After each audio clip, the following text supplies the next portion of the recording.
For my exam, I have chosen to create a storyline stop, and the theme here is Harry Potter and the Goblet of Fire.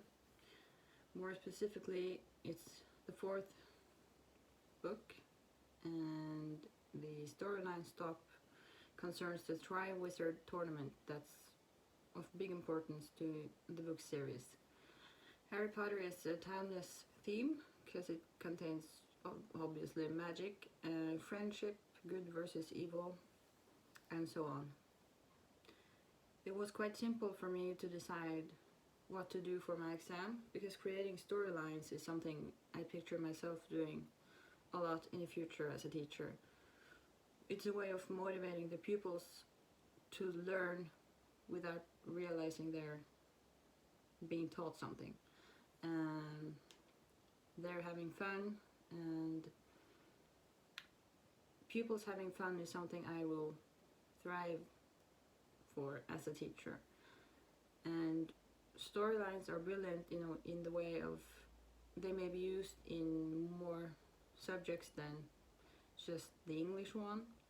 And I believe storylines are a good way to make sure deep learning is implemented in the pupils' educations.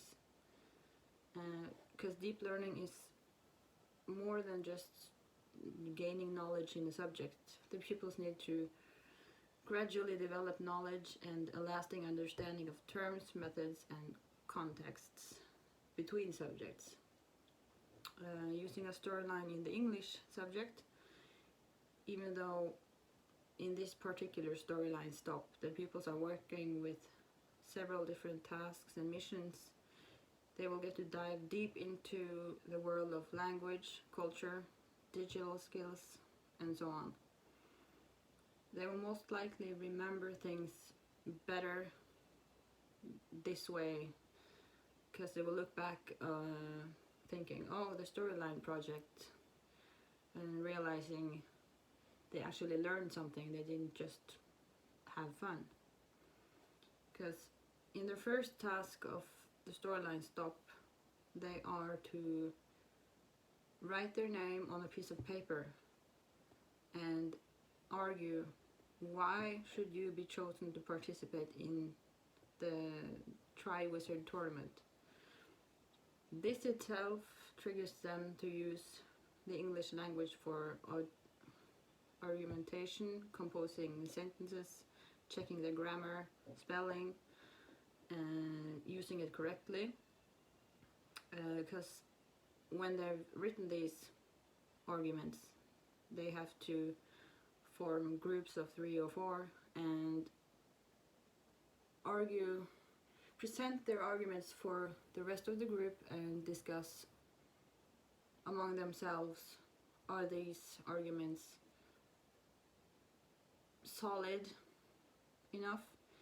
And the tricky part is to make the students realize they don't have to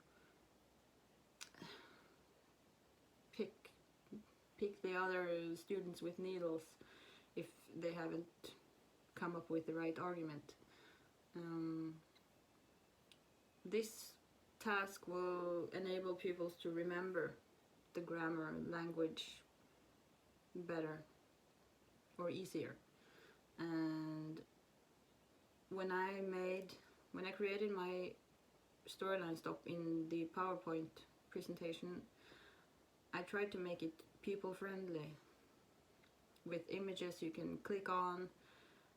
There's an image of a dragon. You can click on the dragon to see a video of the first actual Triwizard Tournament task.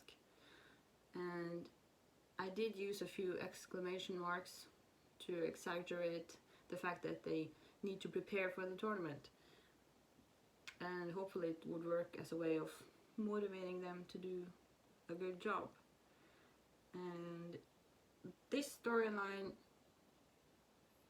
didn't take me too long to create, because in our English class we already made a full storyline from the first Harry Potter book, so I knew the basics of how to come up with tasks what possibilities there are in a storyline. And even though this is just one stop of a storyline, it contains 5 tasks.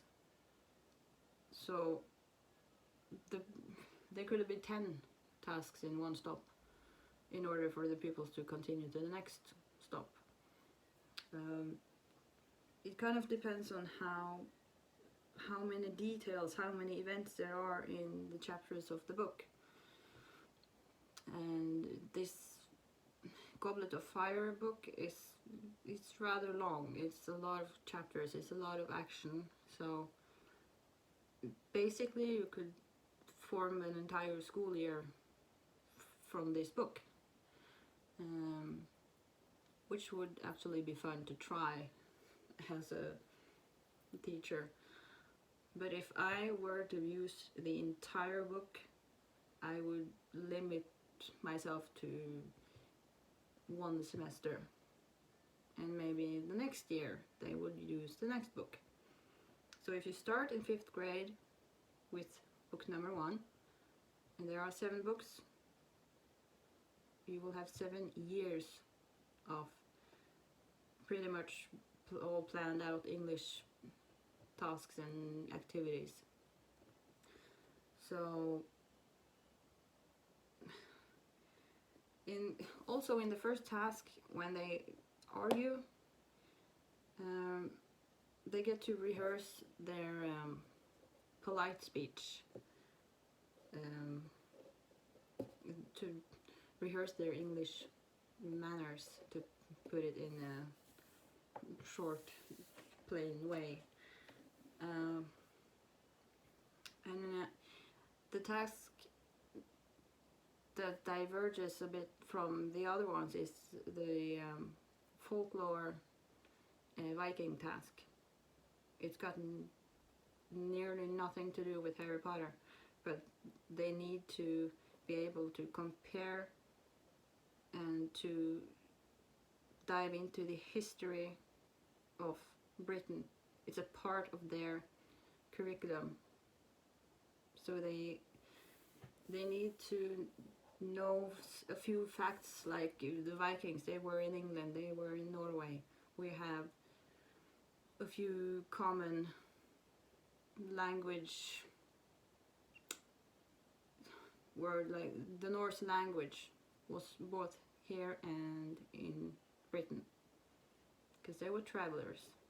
And in that sense, the pupils are travelers in the Harry Potter book. They are traveling from the beginning to the end. They have to learn how to get past the dragon. They have to come up with ideas how to breathe underwater. They are to make their own golden egg. Of course, the egg they're making is out of fabric, so it's going to be soft, but it's still, it might create a sense of ownership to both the process and to the product.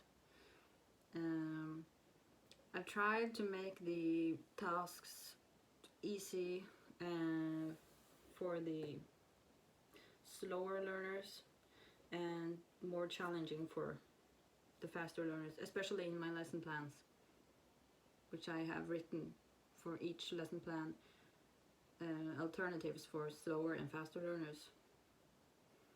So hopefully this storyline is gonna be easy for anyone to